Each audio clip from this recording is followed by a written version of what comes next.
Les amis, j'espère que vous allez bien. On se retrouve aujourd'hui dans cette vidéo pour un petit talk show.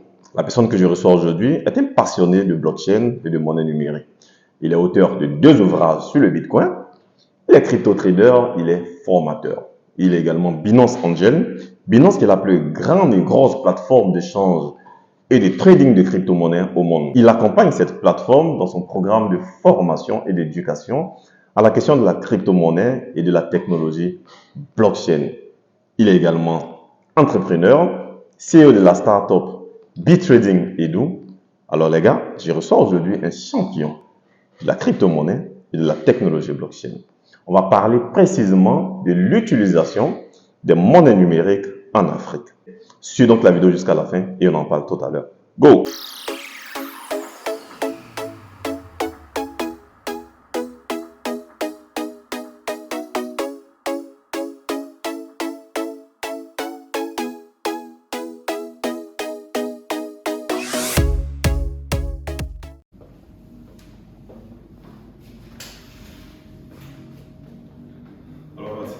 Comment tu vas? Super. Bienvenue. Bienvenue encore Patrick. Merci Noël. Alors, dans l'introduction tout à l'heure, je fais une belle présentation de toi. Mais bon, après je vais laisser toi aussi le soin de te présenter comme il se doit. C'est clair. D'accord? Dis-moi, avec l'ensemble je dirais à mes abonnés, qui est Patrick? Parce que là, je n'ai pas mentionné le nom dans l'introduction, mais je le dis. Et bon, je te laisse maintenant le soin maintenant de bien te présenter. Ok, merci beaucoup Je t'en prie. Noël. Alors, Patrick Yeboué, c'est un entrepreneur aujourd'hui, D'accord. mais qui a commencé par le trading déjà. D'accord. Ok. Donc toute l'histoire a commencé par le trading et par fini autour de 2017, on s'est retrouvé dans le secteur de la crypto-monnaie. Ok. À l'issue de ça, on a réfléchi, on a créé une entreprise D'accord. qui s'appelle BitTrading Edu, qui en 2017-2018 a rencontré également Binance. Et de là, a signé un partenariat avec Binance dans le cadre de la formation qu'on appelle Binance Crypto Academy. Voilà, donc aujourd'hui, on est dans cette phase de création de solutions. BitTrading, c'est vraiment la première entreprise. On est en train de réfléchir pour créer encore d'autres qui vont répondre à des besoins spécifiques. Voilà. Très bien. D'accord. Donc, on va dire, tu es le fondateur de BitTrading Edu, n'est-ce Ouais, pas? c'est ça. Ok, super. Alors, Patrick, j'ai quelques petites questions encore avant de rentrer dans le vif du sujet. Tu as parlé tout de suite de ton business, mais aussi, je sais aussi que tu es aussi auteur. Ouais, Tu as deux ouvrages à ton actif. c'est Est-ce ça. que tu peux nous parler un peu aussi de tes livres, à quoi correspondent réellement tes livres, de quel sujet débattent tes livres? Alors, au cours des années, je crois, peut-être 2020 par là, 2020, donc je suis de plein pied dans le domaine de la crypto-monnaie. D'accord. Donc j'essaie d'aller en librairie, essayer de voir s'il y a des livres en français, qu'on sont même en anglais, tout ça, Ok. dans nos librairies ici. Et Oui, je constate qu'il n'y a pas de livre. Il n'y a aucun livre sur la crypto-monnaie, ni écrit par un Ivoirien, par un francophone, par un Africain, même pas anglophone en plus, il n'y en avait pas. Wow. Donc du coup, on a effectué un voyage au Nigeria et au retour du Nigeria, j'ai décidé d'écrire un livre. Donc là, le premier livre, c'était sur le Bitcoin, qui s'appelle le Bitcoin, une opportunité en or. Voilà, donc ça traite de l'historique du Bitcoin, pourquoi est-ce que le Bitcoin a été créé, à quoi sert le Bitcoin, quelle est son utilité, quelles sont les applications qui ont été créées à l'issue de la sortie de la technologie blockchain, et puis où se procurer les bitcoins. Ici à Abidjan, il n'y en avait presque pas aussi, c'était de bouche à oreille. Bouche à oreille, oui, que ça se vendait dans le temps. Voilà, donc c'est vraiment ces sujets-là que je traite dans le livre de Bitcoin, une opportunité en or. Alors, un an après, je réfléchis et je dis, mais attends, le Bitcoin, c'est une véritable histoire. Donc, il faut pas laisser certaines écrits, certaines citations, certaines paroles nous échapper. Donc, je décide d'écrire un deuxième livre. Et donc, le deuxième, lui, va traiter des citations. Donc, ça s'appelle 1000 citations autour de la crypto-monnaie. Principalement le Bitcoin. Donc, qu'est-ce qui a été dit depuis 2009 jusqu'à maintenant? Voilà, donc c'est un recueil de citations. Je vous assure que on est passionné par la question, on est passionné par le sujet. Donc du coup, rien que lire tout ce qui s'est dit, même aujourd'hui, je vous assure que ça démontre un peu de la solidité de de ce dont quoi nous Je pense sommes. exactement. Ce livre, par contre, lui sortira ici à Abidjan. Il n'est pas encore sorti. Ok. Voilà, parce que là, aujourd'hui, j'ai des libraires qui sont prêts à mettre ça dans leur rayon. Ah, c'est super ça. Donc aujourd'hui, les gens commencent à comprendre. Ça va être édité bientôt. On va faire même une sortie, une dédicace et qu'on sort. Donc ça sera grand public, les gens seront présents. Super. Et puis ils pourront également l'acheter tranquillement. Super. Ben écoute, on est content hein, de savoir qu'il y a ce genre de choses qui existent déjà. C'est ça. Parce que nous, on a un objectif, je dirais, qui est commun. C'est déjà l'adoption, voilà, non seulement de la crypto-monnaie, mais aussi de la blockchain. Parce que ça, je l'ai déjà dit sur la chaîne et plus on essaie d'en parler tout le temps. On parlera jamais de crypto-monnaie s'il n'y avait pas blockchain. Donc ça, on est tout d'accord et puis on te soutient également pour ça. Et ben, nous, on va t'accompagner. Voilà, dans ce projet avec les livres pour que ça puisse toucher aussi le maximum de personnes. Exactement. Alors, Patrick, merci encore pour déjà la description et tout. Dans l'introduction, je n'ai pas manqué aussi des livres parce que je sais que tu es Binance Angel. Mais je sais aussi que tu es businessman, tu es entrepreneur, tu es CEO. Mais là, on n'en va pas parler de ça aujourd'hui. Ben, on va rentrer vraiment dans le vif du sujet. Et comme je l'ai dit, on va parler beaucoup plus de l'utilisation, en fait, non seulement de la crypto-monnaie, mais un peu aussi de la blockchain. On va parler beaucoup plus de la monnaie numérique, de la crypto-monnaie. Comment c'est vraiment utilisé en Afrique. Et je pense qu'il y a beaucoup de personnes qui veulent savoir. Parce que bon, certaines personnes pensent que quand on dit crypto-monnaie, tout de suite, on voit l'Europe, on voit l'Asie, on voit les grands pays. Et normalement, personne ne savent pas, beaucoup de personnes ne savent pas qu'en fait, même ici en Afrique, en Côte d'Ivoire, on l'utilise normalement, tranquillement. Voilà, beaucoup de personnes ne savent pas. Et je pense que ça, c'est le but de cette vidéo. C'est d'expliquer un peu aux gens comment est-ce qu'on peut vraiment l'utiliser. Ma première question, nous en 2016, 17 par là, quand on rentrait, on savait que c'était quand même un peu plus compliqué. Parce que d'abord, on n'avait pas de mentor, c'était compliqué souvent de créer les comptes, de savoir sur quelle plateforme il faut acheter et tout, c'était vraiment complexe. Alors, par rapport à maintenant, je dirais par rapport à maintenant, est-ce que tu penses que l'utilisation encore des crypto-monnaies est toujours difficile, surtout en Afrique? Voilà, je dirais beaucoup surtout en Afrique. Et puis on sait aussi, hein, le taux d'alphabétisation en Afrique tourne autour des 70%. C'est beaucoup, mais c'est très peu par rapport à certains pays qui sont même à 100%. Est-ce que ça, c'est pas un petit blocage aussi, plus ou moins? Est-ce qu'on peut dire que l'utilisation est aussi facile en Afrique? Aussi facile, mais il y a un gros problème. On a une population ici c'est vrai, qui utilise aujourd'hui beaucoup le smartphone, etc. Oui. Mais qui n'est pas éduqué sur les questions, je dis, du numérique, du digital, etc. On est très peu, l'adoption est très lente ici en Afrique. Moi, je prends l'Afrique francophone. Hein. Oui. Voilà, toute l'Afrique même, si on peut voir, l'adoption est très très lente. C'est ce pourquoi on est en train de travailler, pour pouvoir accélérer cette vulgarisation-là, pour que les gens, nos populations par exemple, comprennent de quoi il s'agit. Je crois qu'il y a des chiffres qui tournent, hein. Je crois qu'on tourne autour de 500 000, je crois, utilisateurs. Oui, ça, à peu près, selon je crois, les données de Sika Finance, à peu près 500 000 par là. Exactement, mais je pense que ça va être un peu plus que ça, un peu plus, Ouais. mais on est dans l'ordre de 500 000, disons ça comme ça. Donc c'est très peu par rapport à 26 millions, quand je prends le cas de la Côte d'Ivoire. Bien sûr. Donc du coup, on va parler d'un grand nombre d'utilisateurs, d'une grosse adoption. Donc il y a du gros travail à faire, il y a du gros travail à abattre, et c'est vraiment ce pourquoi on est là. Tu parlais de 2016, on avait du mal à avoir des montants, etc. On est en train de continuer dans cette même veine-là. Il est difficile aujourd'hui de trouver une main-d'œuvre, par exemple, qui comprend de quoi il s'agit, parce qu'il y a des choses à faire ici, et du coup, on se sent obligé de vraiment taper fort, faire du bruit, afin que les gens entendent parler de la crypto-monnaie.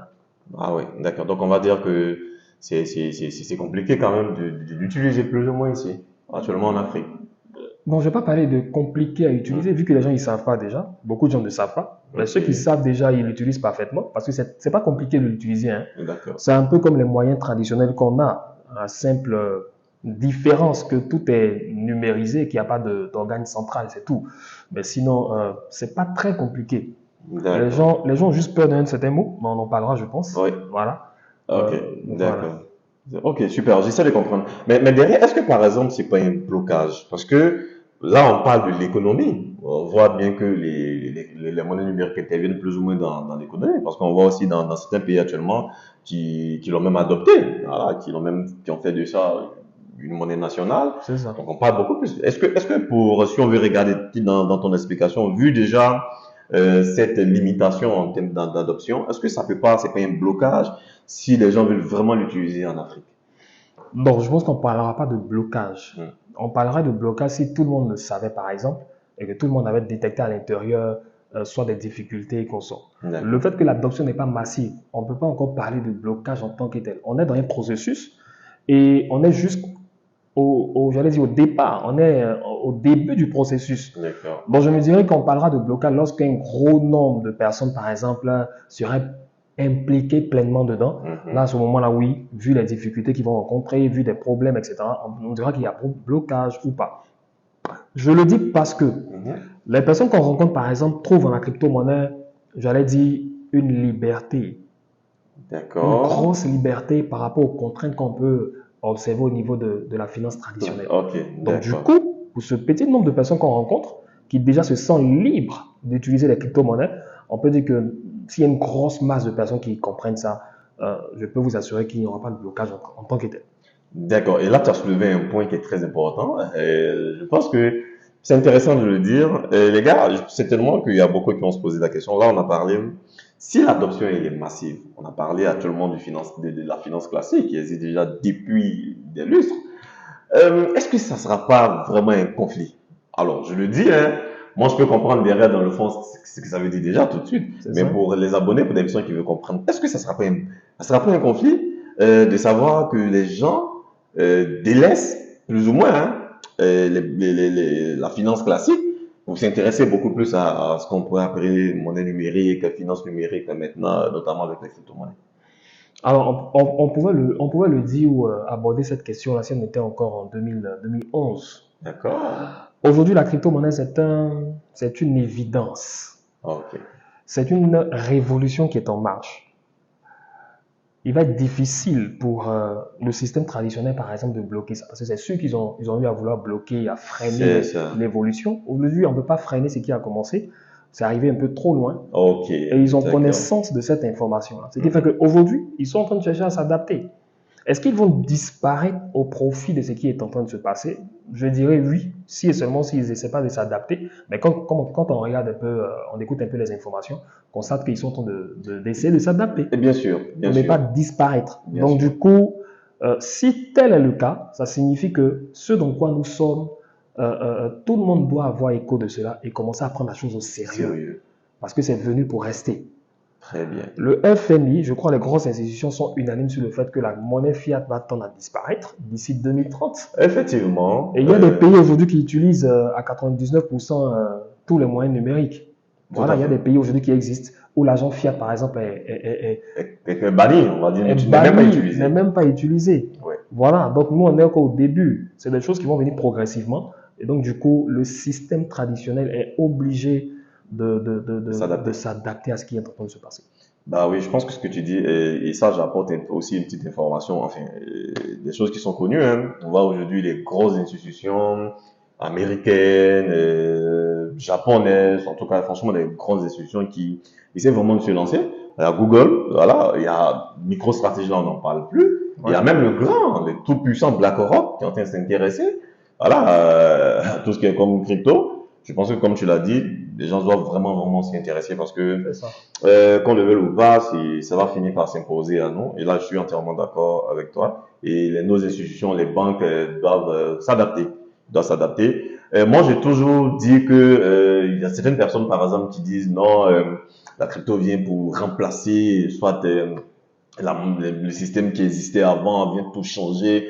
D'un contexte, on peut dire oui, mais moi, honnêtement, je pense pas. Moi, je pense que honnêtement, ils viennent beaucoup plus pour cohabiter.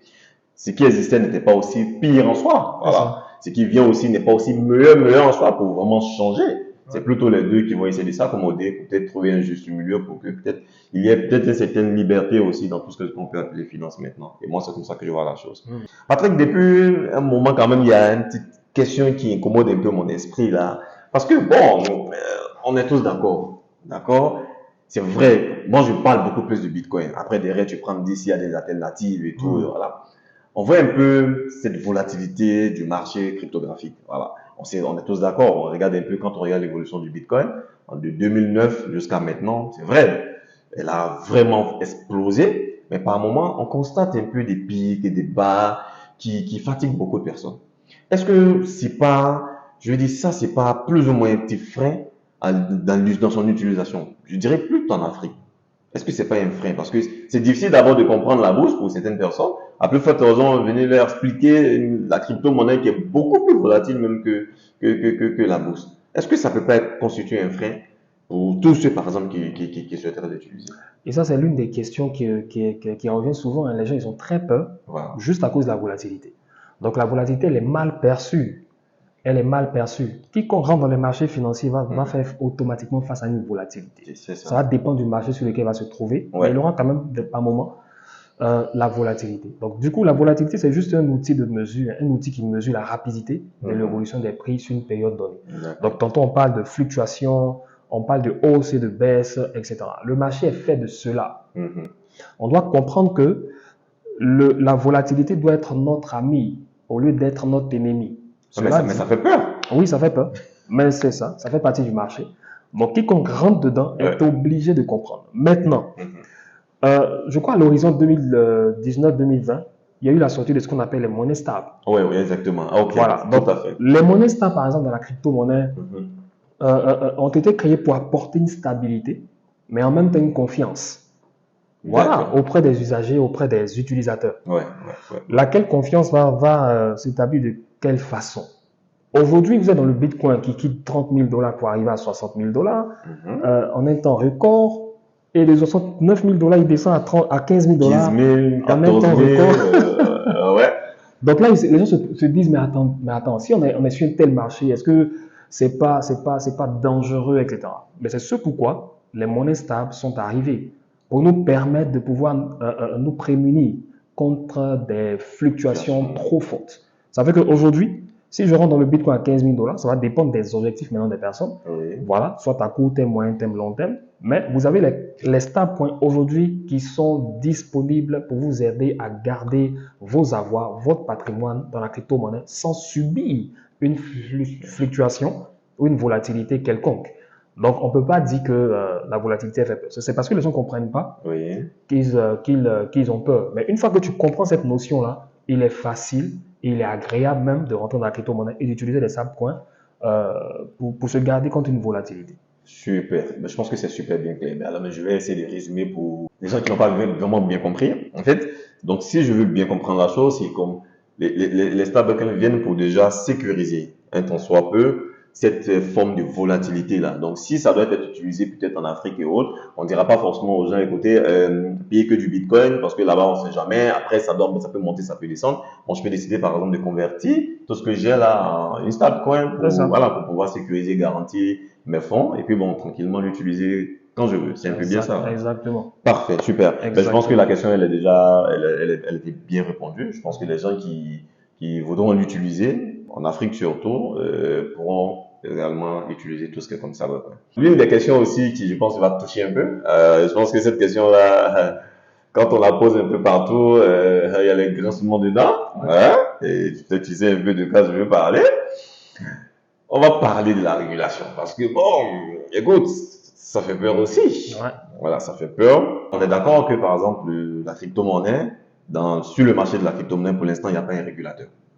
C'est pas comme les banques où il y a une banque centrale qui existe, il y a une entité qui est là pour réguler. Il y a complètement une absence de régulation au niveau des crypto-monnaies.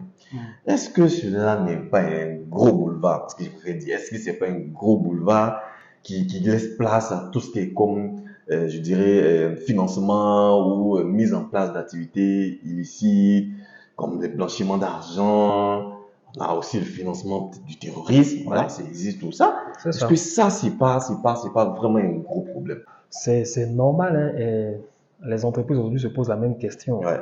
Voilà, c'est ce qui crée quelque part un petit frein, le manque de régulation. Donc, le manque de régulation ne signifie pas que l'activité est interdite. D'accord. Premièrement, si je prends le cas, par exemple, de l'environnement ici en Côte d'Ivoire, il n'y a pas de régulation en vigueur, mais en même temps, l'activité n'est pas interdite à un certain niveau.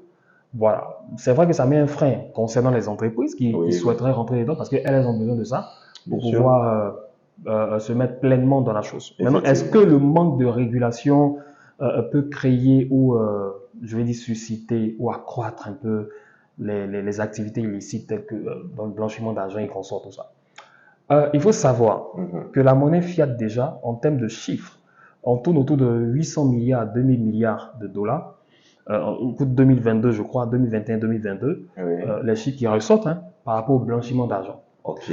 Dans le cas des crypto-monnaies, on parle de 2,8 millions, 2,8 millions de dollars Bitcoin. 2,8 millions de dollars Bitcoin. Qui ont été blanchis. Ouais. 2,8 millions de dollars Bitcoin qui sont passés comment dire ça, avec l'évolution du Bitcoin à 69 000 dollars, c'est passé à près de 8 milliards. Donc, quand on fait un peu le comparatif, on constate que c'est vrai que c'est une monnaie qui est une révolution qui est naissante, mais on fait le comparatif, on constate que c'est pas pareil. D'accord. Déjà ça, au niveau des chiffres. Donc, on peut pas le dire ouvertement, on peut pas le dire, taper du poing sur la table pour dire que le marché des crypto-monnaies favorise le blanchiment d'argent. La preuve, à l'issue ou juste au constat des chiffres, on constate que le blanchiment d'argent est beaucoup plus présent sur le fiat. Sur les fiat que la crypto-monnaie. On entend aussi parler de blanchiment au niveau des crypto-monnaies, etc. Il y aura toujours ce genre de choses-là. La monnaie fiat est bien régulée, mais pourquoi est-ce qu'il y a le blanchiment d'argent? Comparé un peu au Bitcoin, il y a cette partie qui est intéressante qui fait que c'est vrai que le principe derrière, c'est l'anonymat. Ouais. Depuis le départ. Ouais. Les gars, ils sont en train de travailler aujourd'hui afin d'améliorer la chose, de trouver des solutions pour pouvoir, j'allais dire, désanonymiser, comment on dit ça là. Ouais. Voilà. Donc, pour ne plus qu'il y ait l'anonymat, tout ça, pour qu'on sache qui est derrière, etc. Est-ce que tu ne penses pas que peut-être au niveau, par exemple, des gouvernements, parce que là, actuellement, c'est un peu beaucoup plus difficile avec les gouvernants, vu qu'il n'y a pas réellement de contrôle, ça les échappe complètement. Est-ce que ça va pas aussi freiner les entreprises qui rentrent dedans? Parce que bon, faut le dire, il y a beaucoup d'entreprises actuellement qui essaient vraiment de percer ce mystère-là et pour voir comment les utiliser. Pas pour mettre les banques de côté, mais après avoir d'autres alternatives en fait pour pouvoir faire les transactions. Est-ce que si on veut regarder les différents pays qui ne sont pas favorables, je dirais, à 100%, parce que c'est pas parce qu'il y a un vide juridique que tout de suite on est d'accord que ça se passe. C'est ça. Voilà, donc pour le cas de la Côte d'Ivoire, c'est pareil. Est-ce que ça peut pas être un gros blocage aussi pour les entreprises? Parce que moi je le dis, moi je parle parce que moi aussi je suis dans ce cas. Voilà, j'ai besoin de la banque, j'ai aussi besoin par exemple de la crypto-monnaie pour faire souvent des transactions, mais est-ce que ça peut pas être aussi un petit blocage pour les entreprises? Oui, ça peut être un blocage. C'est un réel blocage. C'est pourquoi nos gouvernements doivent comprendre ça. Je pense que c'est au niveau étatique. Ils doivent comprendre ça et mettre des mesures en place. Bien sûr. Commencer à insister sur l'éducation, par exemple, de cette technologie-là. Oui. Commencer à vulgariser la chose, faire la promotion de la chose. Pas inciter les gens à investir, c'est pas ça d'abord. Ouais, mais commencer à enseigner. Commencer à montrer un peu les bienfaits de cette technologie-là. Qu'est-ce que ça peut nous permettre de faire? Comment est-ce que ça peut développer notre société et qu'on sort tout ça? Et puis, petit à petit, les gens commencent à prendre connaissance de la chose, commencent à comprendre comment ça marche et on met un cadre légal en place. Bien sûr. Voilà. Nous sommes utilisateurs, nous sommes entreprises par exemple, on a tous besoin d'un cadre qui soit sain pour pouvoir travailler correctement.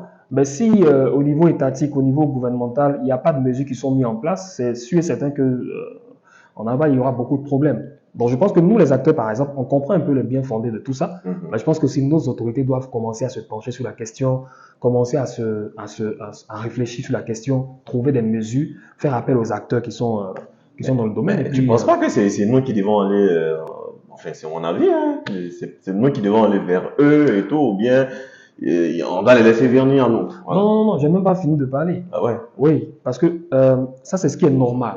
Ok. Ici, maintenant, chaque pays a ses réalités. C'est ça. Beaucoup de jeunes s'en sortent grâce à ça. Ça, je peux confirmer. Voilà, beaucoup de jeunes s'en sortent grâce à ça. Il y a beaucoup de, je dis, ça crée beaucoup ça rend beaucoup de gens libres financièrement. Donc ça, c'est quelque chose qui est très important à relever. Donc nous, en tant qu'acteurs, il faut qu'on comprenne ça et qu'on commence à agir encore plus, à créer, à faire du bruit, de sorte à ce que ce bruit il arrive au niveau étatique et qu'eux, ils soient maintenant obligés de nous rencontrer afin de mettre les choses en place. Voilà, parce que s'ils ne veulent pas venir vers nous, c'est à nous d'aller vers eux. On est obligé de faire ça comme ça. Parfait, super. Et merci beaucoup pour la réponse. Je pense que c'est aussi super clair. Et là, tout à l'heure, dans tes dits, tu as évoqué le côté de liberté aussi que donner les crypto-monnaies et tout.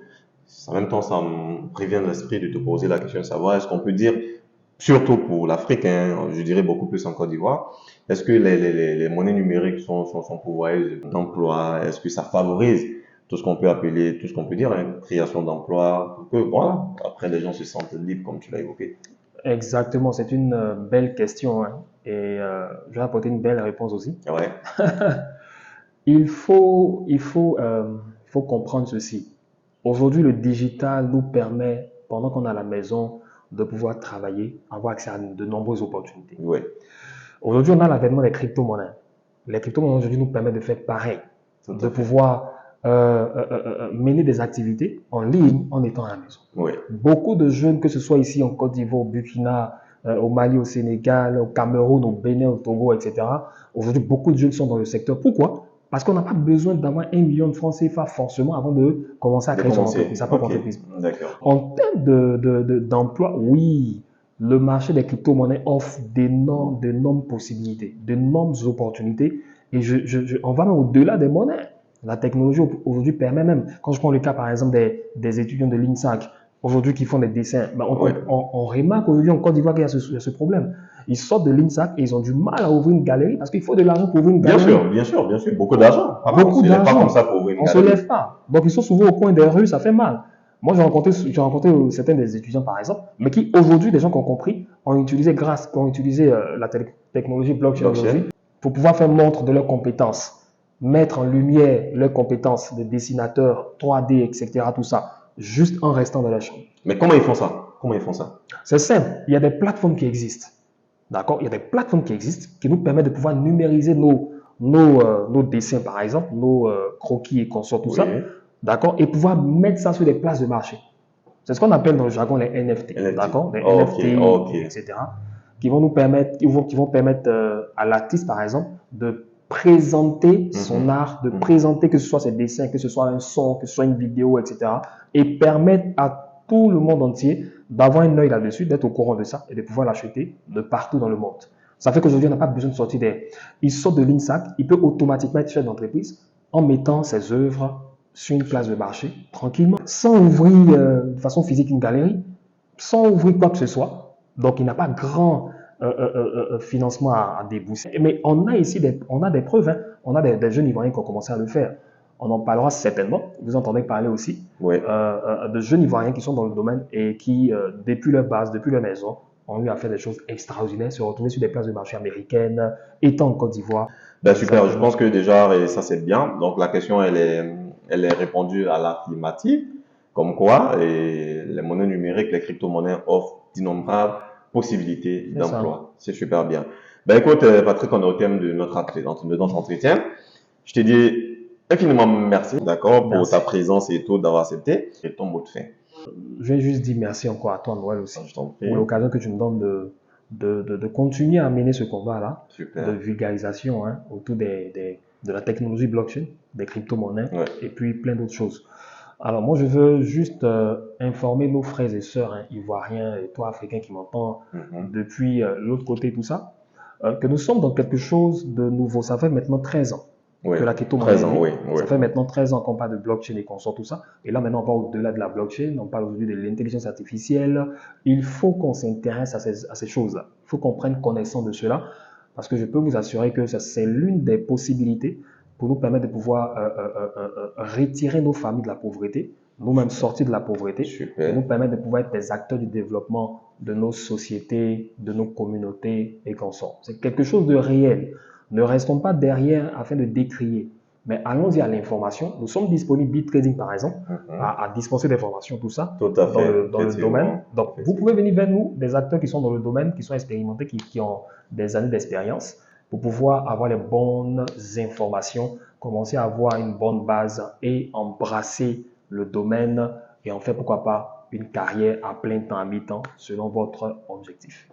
Parfait, parfait. Merci encore, Patrick. Allez, les gars, j'espère que tout ce qu'on a partagé, tout ce qu'il a énuméré également vont vous aider. Parce que là, il faut comprendre, comme on a parlé, de l'utilisation. Donc, j'espère que tous les éléments qu'on a partagés ici vous aideront. Les gens qui veulent réellement comprendre pour voir comment est-ce que la crypto-monnaie peut être utilisée en Afrique, j'espère que ces éléments-là vont vous aider. Merci encore d'avoir suivi la vidéo comme d'habitude. Et puis les gars, on se dit à très bientôt dans une prochaine vidéo. Ciao les gars. Merci, allez. Merci. Allez.